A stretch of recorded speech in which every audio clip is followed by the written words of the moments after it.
से केजरीवाल का पैर उखड़ जाने का मतलब है कि पंजाब में उनके पैर बहुत देर तक टिके नहीं रह पाएंगे। और ऐसी स्थिति में उनके समाप्त होने के बाद 3 और लोग बच जाते हैं जी, जो भारतीय जनता पार्टी के रडार पर है। और भारतीय जनता पार्टी की हार्दिक इच्छा है कि वो बिहार में अपने दम पर एक बार अपनी सरकार बनाए। जी, उसकी हार्दिक इच्छा है कि पश्चिम बंगाल में एक बार अपनी सरकार बनाए। जी, और ये दोनों ही राज्य भारतीय जनता पार्टी के लिए बड़ी चुनौती है, क्योंकि केजरीवाल धीरे धीरे अपना जो कद बढ़ा रहे थे, एक राज्य दिल्ली, उसके बाद से उन्होंने पंजाब में अपनी सरकार बना ली, उसके बाद से बगल के हरियाणा में भी उन्होंने इन्वॉल्व होना शुरू कर दिया, इसके बाद गुजरात में उनकी बहुत अच्छी पकड़ होने लगी थी। और ये सारी बातें भारतीय जनता पार्टी को कहीं ना कहीं परेशान कर रही थी। एक से छूटे पेड़ से गिरे खजूर पे अटके, तार से गिरे खजूर पे अटके वाली बात हो गई, क्योंकि भारतीय जनता पार्टी कांग्रेस को समाप्त कर रही थी। लेकिन क्षेत्रीय दल में अगर कोई बड़ा बन करके आ जाए और जिसके पीछे लोग साथ देने लगे तो निश्चित रूप से समस्या तो होगी। बिल्कुल। ऐसी स्थिति में आप समझ लीजिए कि सबसे बड़ा दिल्ली का लड़ाई था, और दिल्ली की लड़ाई जीत करके भारतीय जनता पार्टी ने यह प्रूफ किया कि भारतीय जनता पार्टी खुद को कितना कैलकुलेट और एकदम माइक्रो लेवल पे मैनेजमेंट करती है। यहां कांग्रेस जब चुनाव लड़ी तो कांग्रेस मात्र 16 सीटों पे जीत पाई, 101 सीटों पे लड़ करके। वही कांग्रेस जो 2 साल पहले तक सरकार का हिस्सा हुआ करती थी। इसके बाद बात करें दिल्ली की, झारखंड की बात पहले कर लेते हैं। झारखंड के 81 सीटों में से भारतीय जनता पार्टी 68 सीटों पे लड़ी, अपने साथी दलों के साथ भी। उसने कि आपको पता ही होगा कि बिहार से 2 जो दल हैं उसमें शामिल, जनता दल यूनाइटेड 2 सीटों पर चुनाव लड़े थे। लोक जनशक्ति पार्टी चिराग पासवान वाली जो रामविलास है वो 1 सीट पे लड़ी थी। नीतीश कुमार 1 सीट पे जीते और 1 सीट पर चिराग पासवान की भी जीत हुई थी, लेकिन यहाँ सरकार बनाने तक नहीं पहुंच पाई। नोरमा ग्रुप, जो सोचता है वो करता है, आपके अपने सपनों का आशियाना। नमस्कार, भारत लाइव देख रहे हैं आप। चर्चा गर्म है में आज बाबा से जानेंगे भाजपा के रडार पे अब कौन कौन है। देखिए साहब, जब आप बता रहे हैं कि भाजपा के रडार पर कौन कौन है, तो उससे पहले हम लोगों को ये जानना होगा कि इस वर्ष बिहार में चुनाव होने वाले हैं। लगातार आप लोग देख रहे होंगे कि किस तरह से बिहार की राजनीति में सभी दल अपनी अपनी तैयारियां शुरू कर चुके हैं। सभी कहीं ना कहीं इस बात में लगे हुए हैं कि उनका जो वोट बैंक पहले से चला आ रहा है वो उनके साथ इंटैक्ट रहे, नए वोट बैंक को तलाशा जाए।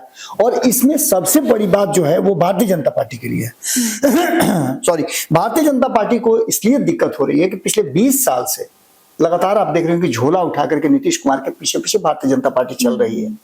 और वो बच्चा जब 20 साल का हो जाता है तो उसे लगता है कि घर में उसको भी स्थान मिलेगा, उसको भी एक मान सम्मान मिलेगा और आगे उत्तराधिकारी उसको बनाया जाएगा। लेकिन नीतीश कुमार के रहते हुए ये संभव नहीं हो पा रहा है। तो निश्चित रूप से भारतीय जनता पार्टी को आप समझ सकती हैं कि कितनी परेशानी हो रही होगी। बीच बीच में नीतीश कुमार क्या करते हैं कि घर से निकाल देते हैं, सरकार से बेदखल कर देते हैं। तो ऐसी स्थिति में भारतीय जनता पार्टी या फिर वो परिवार का बच्चा या तो कुपोषित हो जाता है, गुस्से में बाहर निकल जाता है, या फिर अपने आप को प्रूफ करने लगता है, या फिर कोई साजिश करने लगता है। भारतीय जनता पार्टी के लिए बड़ी अजब तरह की स्थिति है। पूरे देश भर में भारतीय जनता पार्टी की अगर स्थिति आपको बताएं हम, तो 2018 से हम अगर लेके चलते हैं या 2013 से ही आप लेके चलिए, 2018 तो उसका स्वर्णिम काल कहा जाता है, लेकिन 2013 से बात करें तो 2013 के पहले भारतीय जनता पार्टी 6 से 7 राज्यों में सत्ता में थी। अच्छा। अपने दम पे हो या फिर एलाइज पार्टनर के रूप में हो। 2014 में जब नरेंद्र मोदी की एंट्री हुई तो 7 राज्यों में उस समय भारतीय जनता पार्टी की सरकार चल रही थी और केंद्र की सत्ता पर नरेंद्र मोदी प्रधानमंत्री के रूप में आए थे, जिसमें एनडीए गठबंधन बना था। एनडीए गठबंधन में उस समय नीतीश कुमार नहीं थे। एनडीए गठबंधन में बिहार से 3 दल जुड़े हुए थे, 4 दल और थे, जिसमें से उपेंद्र कुशवाहा की पार्टी थी, आरएलएसपी उसमें नाम था उसका, लोक जनशक्ति पार्टी थी रामविलास पासवान की, जो अब आरएलएम या दो खेमे में बट गई है, और उसमें जीतन राम मांझी हुआ करते थे। इन सबों को मिल करके एनडीए सरकार बनी थी। और इस एनडीए सरकार में जैसे ही नरेंद्र मोदी की एंट्री हुई, एक नया जो कहिएगा कमांड आया नरेंद्र मोदी और उनकी टीम के पास, उसके बाद से अचानक से भारतीय जनता पार्टी जो है वो अपना जो विजय रथ है उसको और आगे बढ़ाने लगी। जी। अश्वमेध का एक तरह से कहिए कि घोड़ा छोड़ा गया और उस घोड़ा को पकड़ने वाला कोई नहीं था। धीरे धीरे करके कांग्रेस कमजोर हो रही थी और क्षेत्रीय दल और ज्यादा कांग्रेस को कमजोर कर रहे थे। ये मैं कई बार बता चुका हूं कि कांग्रेस को कमजोर करने के लिए भारतीय जनता पार्टी नहीं, क्षेत्रीय दलों का पर डिपेंडेंट होना कांग्रेस का ये सबसे बड़ा उसका कारण बना। और जिन राज्यों में कांग्रेस हुआ करती थी, कांग्रेस का कभी स्वर्णिम काल हुआ करता था इंदिरा गांधी का, उस स्वर्णिम काल को कहीं ना कहीं भारतीय जनता पार्टी ने ग्रैब कर लिया, एडॉप्ट कर लिया अपने तरफ। 2014 में 7 राज्यों से 2015 में 13 राज्यों पर, यानी कि जस्ट डबल के आसपास। आप समझ सकते हैं कि कितना तेजी से ये विकास हुआ जी। भारतीय जनता पार्टी ने मात्र 1 साल में 13 राज्यों में अपनी सरकार बना ली। और 2017 में जब नीतीश कुमार गए, 2015 में आपको याद होगा कि 2014 में नीतीश कुमार अगेंस्ट में लड़े थे। हाँ जी। 2015 में भी अगेंस्ट में लड़े और विधानसभा के चुनाव में उन्होंने महागठबंधन बनाया था। सरकार महागठबंधन की बनी थी। लालू प्रसाद को फिर से उन्होंने सत्ता में स्थापित कर दिया था 2005 के बाद। और उस लालू प्रसाद के साथ वो लंबे समय तक नहीं रह पाए जी। 15 में सरकार बनी, 17 में वो फिर से एनडीए की तरफ चले गए कि हम परेशान हो रहे हैं, हम पर दबाव बन रहा है, हमें काम नहीं करने दिया जा रहा है, हम पर लालू प्रसाद अंकुश लगाना चाहते हैं। जी। तो ऐसी स्थिति में जब 2017 में नीतीश कुमार गए उधर, तो 19 राज्यों में थी। यानी आप समझ सकते हैं कि 13 में 4 और 6 राज्य जुड़ गए, यानी कि फिर तिगुना हो गया, 7, 13 और 19। तो 2017 में 19 राज्यों में। और आज की परिस्थिति अगर देखें तो 2018 से 21 राज्यों में जो कंटिन्यू कर रही है, आज भी भारतीय जनता पार्टी 21 राज्यों में सत्ता में है, चाहे अपने दम पर हो या फिर अपने सहयोगियों के दम पर हो। कई राज्यों में उसकी अकेले की सरकार चल रही है। अभी जैसे ही आपको कुछ राज्यों की अगर बात बताएं, पिछले 14 महीने का रिकॉर्ड हम बताएं, तो भारतीय जनता पार्टी ने जिस तरह से अपना बढ़ाया है, उसमें सबसे पहले उसने कांग्रेस को मारा। मैंने जरूर कहा है कि क्षेत्रीय दलों ने कांग्रेस को समाप्त किया है, लेकिन वास्तविकता ये है कि क्षेत्रीय दलों के समाप्त करने से जो बचा हुआ कांग्रेस था, उसको भारतीय जनता पार्टी ने, कभी कभी आप देखिए हैं कि जंगल उगल में, अगर देखी नहीं है तो कहानी जरूर सुनी होगी कि जंगल में जब शेर किसी जानवर का शिकार करता है तो खा करके जो छोड़ देता है ना, वो बाकी के जानवर आकर के उसमें से अपना हिस्सा खाने लगते हैं। वही हुआ कि छोटे छोटे दलों, क्षेत्रीय दलों ने कहीं ना कहीं कांग्रेस को पूरी तरह से शेर की तरह खा लिया और जो बचा हुआ था वो कांग्रेस ने खा करके समाप्त कर दिया।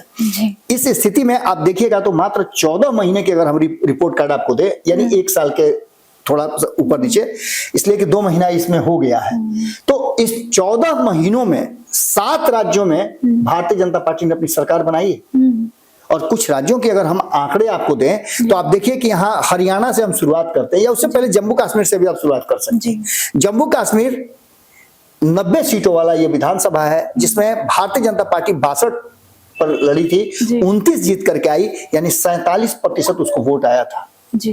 और कांग्रेस जो है वहां 38 सीटों पर चुनाव लड़ी थी और मात्र 6 सीट जीत करके आई, यानी कि 16% से वोट आया था। तो आप समझ सकते हैं कि एक मुस्लिम कंट्री है, माफ कीजिएगा, मुस्लिम प्रदेश है, और इस प्रदेश में आप जानते हैं कि अल्पसंख्यकों की बड़ी एक तादाद कम्युनिटी है, और वहां आकर के अगर भारतीय जनता पार्टी का प्रदर्शन इस तरह का होता है तो आप इसको समझ सकते हैं ना कि बेहतर प्रदर्शन हुआ होगा। कहीं ना कहीं उसने वोटों को अपने तरफ पोलराइज जरूर किया है, और इन जो 10 सालों के नरेंद्र मोदी के शासन है उसमें बहुत कुछ बदला है। एक तो 21 राज्यों में उसकी सरकार चल रही है। इसके बाद अगर बात करें हम हरियाणा की, जिसकी चर्चा मैंने शुरू में की थी, हरियाणा में भी 90 सीटें हैं। यहां 89 सीट पे 89 सीट पे चुनाव लड़ी थी भारतीय जनता पार्टी और 48 जीत करके आई, यानी पूर्ण बहुमत में। 45 पर उसको 46 पे सरकार बनना था और वो 48 लेकर के आई, 54% वोट उसको आया था। वही कांग्रेस की बात करें तो कड़ी टक्कर देने के बाद ये पहला ऐसा राज्य था जिसमें हैट्रिक लगाना था भारतीय जनता पार्टी को, और कहा यह जाता कि हरियाणा में इस बार सरकार वापसी नहीं होगी जी। लेकिन नरेंद्र मोदी का वो तमगा जो है इतना बेहतरीन ढंग से चला कि वो 89 सीट पर लड़ने के बाद कांग्रेस के मात्र 37 सीटों पे वो पहुंची, और कहीं ना कहीं 48 सीट पर जीत दर्ज करने वाली भारतीय जनता पार्टी ने सरकार बना ली जी। इसके बाद अगर महाराष्ट्र की बात करें तो महाराष्ट्र में आपने देखा क्या क्या खेल हुआ। पिछले 4 सालों तक खूब खेल होता रहा। जब भारतीय जनता पार्टी 2024 में यहाँ चुनाव में आई, दिसंबर के आसपास चुनाव हुए थे, सबको पता है। तो इस चुनाव में आप एक बात समझिए कि जो पिछली बार चुनाव हुए थे उसमें शिवसेना साथ में लड़ी थी। शिवसेना भारतीय जनता पार्टी की और एनडीए की सबसे पुरानी एलायंस पार्टनर थी, सबसे पुरानी दोस्त थी, नीतीश से भी पुरानी, और दोनों की राजनीतिक प्रकृति भी एक तरह की थी। लेकिन सत्ता के हस्तांतरण में एक साथ दोनों के जो क्लैश टकराने शुरू हो गए, मुख्यमंत्री की कुर्सी पर उठापटक होने लगा, जो कि बिहार में नहीं होता है जी। और महाराष्ट्र में हुआ। उसका नतीजा ये हुआ कि 2 फाड़ में बट गई शिवसेना और 2 फाड़ में बट गई एनसीपी। वहां कांग्रेस के साथ मिल करके ये सरकार चला रहे थे, महाविकास अघाड़ी, महायुति बना करके, और कहीं ना कहीं भारतीय जनता पार्टी ने पूरी तरह से सरकार को ध्वस्त कर दिया और शिंदे को, एकनाथ शिंदे को मुख्यमंत्री बना करके सरकार 2 साल से ज्यादा समय तक चलाया। और उसका नतीजा जब 2024 में विधानसभा के चुनाव हुए तो 288 सीट वाले विधानसभा चुनाव में 149 सीटों पर चुनाव लड़ करके 132 सीटें प्राप्त करके अपने हाथ में कमान ले लिया भारतीय जनता पार्टी ने। वहीं उसके साथी दल जो है उनको जो सीटें आई, उन मजबूर हो गए थे एकनाथ शिंदे से लेकर के सभी कि भारतीय जनता पार्टी का मुख्यमंत्री बनाए, और यहीं से बिहार वाली कहानी शुरू होती है। अच्छा जी। यहां कांग्रेस जब चुनाव लड़ी तो कांग्रेस मात्र 16 सीटों पे जीत पाई, 101 सीटों पे लड़ करके। वही कांग्रेस जो 2 साल पहले तक सरकार का हिस्सा हुआ करती थी। इसके बाद बात करें दिल्ली की, झारखंड की बात पहले कर लेते हैं। झारखंड के 81 सीटों में से भारतीय जनता पार्टी 68 सीटों पे लड़ी, अपने साथी दलों के साथ भी। उसने कि आपको पता ही होगा कि बिहार से 2 जो दल हैं उसमें शामिल, जनता दल यूनाइटेड 2 सीटों पर चुनाव लड़े थे। लोक जनशक्ति पार्टी चिराग पासवान वाली जो रामविलास है वो 1 सीट पे लड़ी थी जी। नीतीश कुमार 1 सीट पे जीते और 1 सीट पर चिराग पासवान की भी जीत हुई थी, लेकिन यहां सरकार बनाने तक नहीं पहुंच पाई। 81 सीट में 42 सीटों का जो आंकड़ा था उसको पूरा करने में मात्र 21 सीट पर आकर के टिक गई। वहीं कांग्रेस का भी बहुत अच्छा प्रदर्शन यहां नहीं हुआ था, लेकिन फिर भी कांग्रेस ने 50% से एबव। यहाँ चूंकि परिस्थितियां बहुत अलग हो गई थी और यहाँ झारखंड में हेमंत सोरेन जो जेल गए थे और जिस तरह का वहां क्लैश हुआ था, खास करके वहां जो शेड्यूल्ड ट्राइब के लोग हैं, आदिवासी जनजाति के लोग जो हैं, वो वहां बाहरी लोगों को बर्दाश्त नहीं करते हैं। उनके रहन सहन, उनकी शैली, उनके बातचीत करने का जो तरीका है, उनके जीवन शैली जो है, वो कहीं ना कहीं शिबू सोरेन और हेमंत सोरेन से प्रभावित होती है। और इसको प्रभावित करने में, इसको तोड़ने में भारतीय जनता पार्टी असफल रही। ऐसी स्थिति में यहाँ एकमात्र ये राज्य है जहां हार का सामना करना पड़ा और यहाँ सरकार जो है महागठबंधन की बनी। तो ऐसी स्थिति में अब हम आ जाते हैं दिल्ली चुनाव और महाराष्ट्र चुनाव। ये 2 ऐसे चुनाव हैं जो बिहार को पूरी तरह से प्रभावित करते हैं। इसीलिए हम बार बार कह रहे हैं कि देखिए यहाँ तो कांग्रेस समाप्त नजर आ रही है आपको। हालांकि कई राज्यों में, कर्नाटक में देखिए, तेलंगाना में देखिए, यहाँ कांग्रेस ने मात दिया है। पश्चिम बंगाल की बात करें तो पश्चिम बंगाल में भी ममता बनर्जी ने भारतीय जनता पार्टी को पटकनी दी है। इन 14 महीनों 15 महीनों में जो हुआ है उसकी बात मैं बताऊं तो कर्नाटक और तेलंगाना 2 राज्यों में कांग्रेस की सरकार और पश्चिम बंगाल में ममता बनर्जी की तृणमूल कांग्रेस, झारखंड में हेमंत सोरेन की सरकार बनी। और ऐसी स्थिति में अब दिल्ली की बात करें तो केजरीवाल जो पिछले 3 चुनाव से लगातार जीत करके आ रहे थे, उस केजरीवाल पर सबसे ज्यादा निगाह टिकी हुई थी और आंख की किरकिरी बने हुए थे, क्योंकि केजरीवाल धीरे धीरे अपना जो कद बढ़ा रहे थे। एक राज्य दिल्ली, उसके बाद से उन्होंने पंजाब में अपनी सरकार बना ली, उसके बाद से बगल के हरियाणा में भी उन्होंने इन्वॉल्व होना शुरू कर दिया। इसके बाद गुजरात में उनकी बहुत अच्छी पकड़ होने लगी थी और ये सारी बातें भारतीय जनता पार्टी को कहीं ना कहीं परेशान कर रही थी।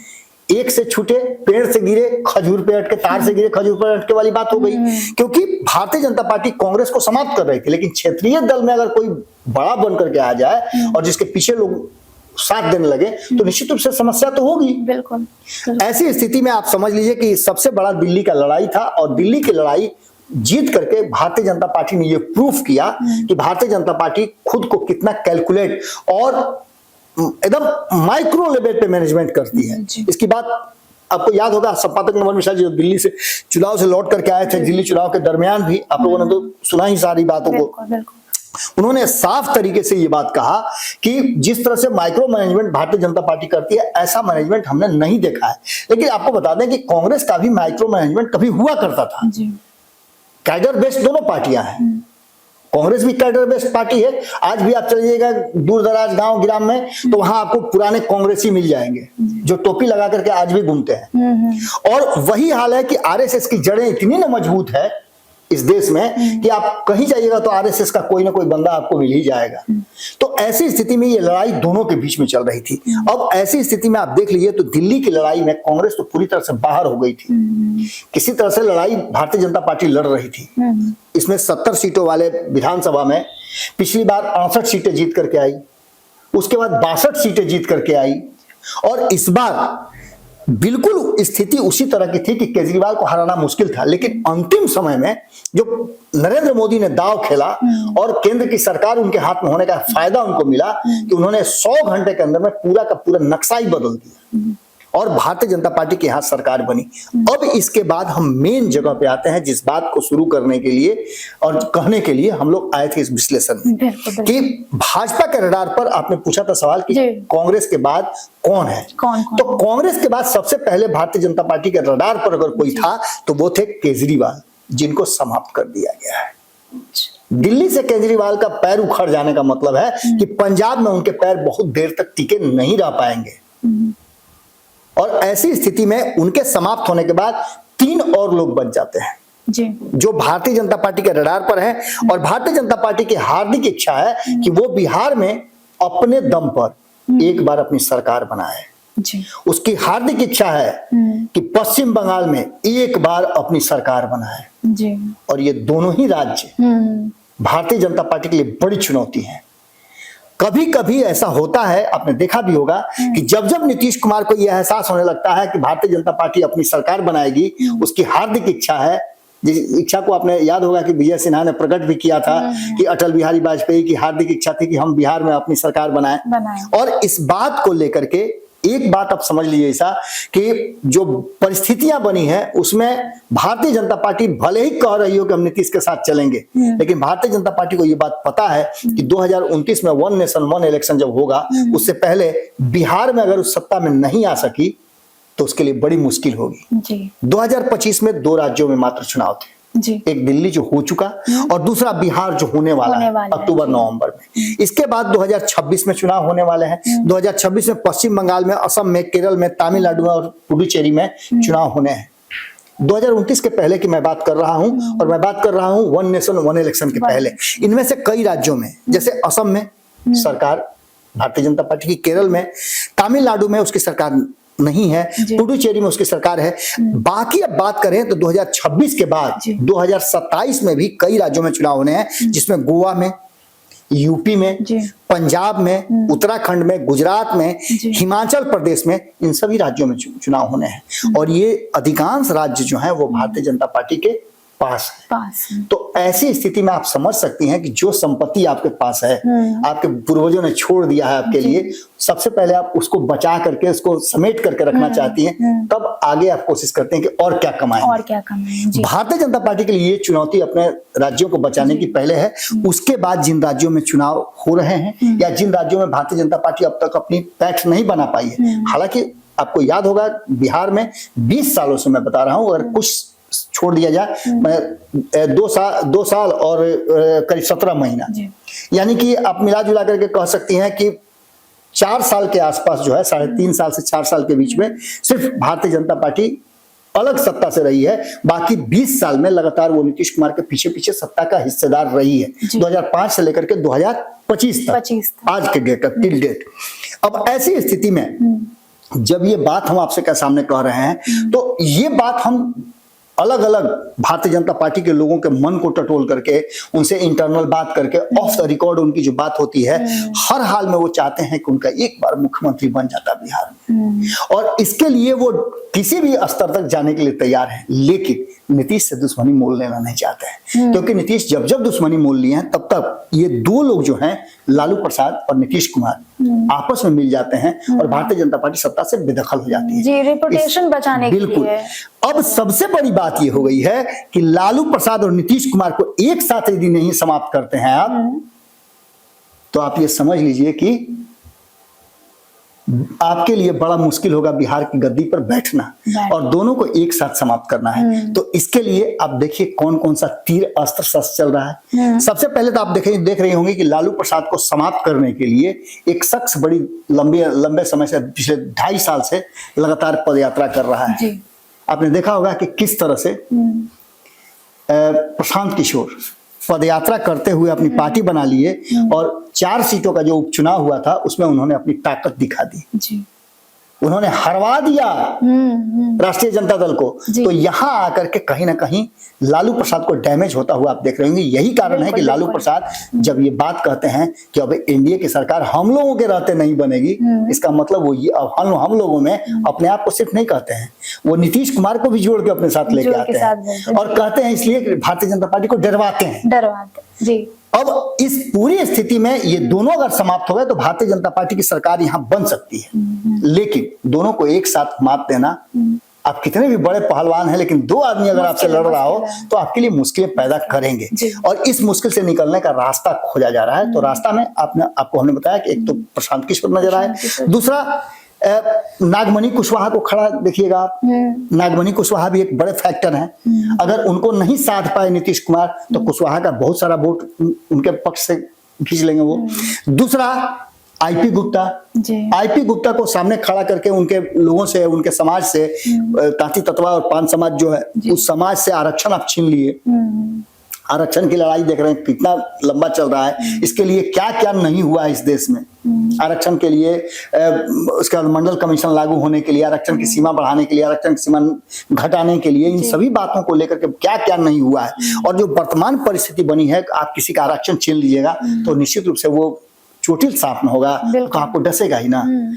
आईपी गुप्ता के साथ पान समाज के लोग जो हैं पूरा शपथ ले चुके हैं कि वो नीतीश कुमार को और भारतीय जनता पार्टी को किसी भी हाल में हराएंगे और 40 लाख वोट कम नहीं होता है। तो एक ये भी हर्डल है, यहाँ भी एक परिस्थिति पैदा हो रही है। उससे भी बड़ी बात है कि ये दोनों समाप्त हो गए तो अब ममता बनर्जी की तरफ इशारा होगा और ममता बनर्जी के राज्य में भी एक बड़ा खेल शुरू हो चुका है। जैसे अरविंद केजरीवाल ने बिहारी लोगों को ये कहा था कि इन लोग गलत ढंग से अपना नाम वोटर लिस्ट में दर्ज करा लेते हैं, इन लोग को बाहर निकाल के भेज देना चाहिए, भगा देना चाहिए, इन लोगों का नाम दर्ज नहीं होना चाहिए था। यही बात कह के ममता बनर्जी भी कहीं ना कहीं फंसती नजर आ रही है और इस बात का फायदा भारतीय जनता पार्टी जरूर उठाएगी। यानी कि सीधी तौर पे आप समझ लीजिए कि कांग्रेस के बाद अरविंद केजरीवाल को समाप्त कर की भाजपा, अब इसके बाद अगला नंबर जो है बिहार में चुनाव है तो लालू प्रसाद और नीतीश कुमार पर उसकी नजर है और दोनों को एक साथ कमजोर करके वो सत्ता में आने के लिए अपने दम पर तैयारी निश्चित रूप से दोनों को टारगेट कर रही है। इसके बाद उसका नेक्स्ट टारगेट जो होगा वो ममता बनर्जी। तो बाबा ने बताया कि भाजपा के रडार पे कौन कौन है, तो आगे भी हमारी नजर बनी रहेगी। तो देखते रहिए भारत लाइव। धन्यवाद। आपके सपनों को हमने सजाया है, ई होम्स पैनोरमा को हमने बनाया है। ई होम्स मेरा एक सपना था जिसपे मैं पिछले 4 साल से काम कर रहा था। हमने जो बनाया है वो सबने है माना। ई होम्स पैनोरमा में हो आपका भी आशियाना। और फाइनली हमने 2021 में इस प्रोजेक्ट को लॉन्च किया। बहुत लोग अप्रिशिएट कर रहे हैं कि पूर्णिया जैसे शहर में, बिहार के, एक तो बिहार की बात करें उसमें भी पूर्णिया जैसे छोटे जगह में इस तरह का लाइफस्टाइल देना, ये सुन के हम लोगों को बहुत अच्छा लगता है। ई होम्स में हमने कुछ और भी किया है, जैसे हम जिस जगह में रह रहे हैं हमारे फैमिली सिक्योर हो, उनको सिक्योरिटी का ध्यान में रखा है। आपकी सुविधा और सुरक्षा आपके लिए खास है, ये आपका विश्वास है। इसमें आर्टिफिशियल इंटेलिजेंस का 7 लेयर सिक्योरिटी का हमने इस्तेमाल किया है। लस ग्रीन कैंपस को बनाया है। यदि हमारा बाउंड्री वाल है तो वो वर्टिकल गार्डन है। ये जितनी भी फैसिलिटी होता है एक इंटरनेशनल टाउनशिप में ई होम्स है, ये हम लोग विश्वास नहीं कर पा रहे हैं। जो भी हमारे मित्र दोस्त या जो भी हमारे बाहर के बाहर आते हैं तो हम लोगों को बहुत अच्छा सुनने को मिलता है और बहुत अच्छा क्रेडिट मिल रहा है। वो सारा हमने सिर्फ एक बिल्डिंग नहीं बनाया, हमें एक बहुत अच्छा लाइफस्टाइल दिया ई होम्स में और मेरा एक सपना था जिसको मैं आज फुलफिल होते हुए देख पा रहा हूँ। ये आपका आवास है। ई होम्स पैनोरमा में अब आपका निवास है। E Homes Panorama, luxurious lifestyle redefined. Panorama group, जो सोचता है वो करता है। अगर ये वीडियो पसंद आई और वह बिहार के राजनीति और बिहारियत से सरोकार रखेनी तो सब्सक्राइब बटन दबा के चैनल के सब्सक्राइब कर ली। ओजे एगो घंटी बा, ओकरा बटन दबा देला से कुल सटीक और मारक खबर रुआ मुफ्त में मिल जाई। अगर रुआ पत्रकारिता के हमनी के नया प्रयोग में सहयोग कर चाहतानी तो ज्वाइन बटन दबा दी। पेटीएम नंबर नोट कर ली 9386816700।